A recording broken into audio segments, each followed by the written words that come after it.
Bismillahirrahmanirrahim. Al-gururu ari eta bab al-gurur hartina katipu, hartosna katipu. Wa ari itu al-gurur teh sukunun nafsi eta tumetepna diri, cicingna diri ilama kana perkara. Yuwafiqu anu ngakuran ieu ma'al hawa kana hawa nafsu. Wa yamilu jeung condong ilaihi kana itu hawa naon atau mutabiat kebiasaan bisababi subhati syaitoniatin bisababi subhatin ku sabab nyarupaan syaitoniatin anu bangsa syaitoniah. Bahwa jeung ari itu gurur teh naoani eta aya dua perkara. Al awwalu ari anu kaejina gurur ahlil kufri eta katipuna ahli kafir alladzina anu istarau anu mareuli itu ladina al hayata dunya kana kahirupan dunya bil akhirati ku akhirat.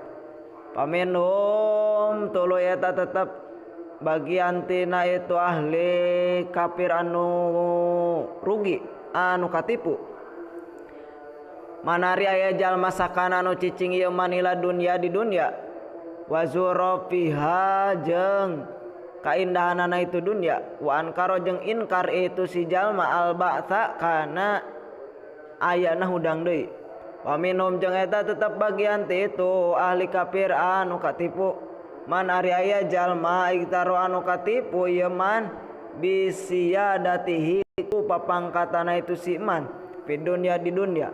Fadonna tuluy nyangka itu si man annau kana yen saestuna itu si man teh ala anau kana yen saestuna itu siadati fi dunya papangkatan di dunya ala fardil mi'adi eta ngelehkeun kana kaparduan pangbalikan wa rahmati jeung rahmat yakunu eta leuwih yakunu eta bukti itu siadah aula eta leuwih utama bihima tinimang itu mi'ad jeung rahmah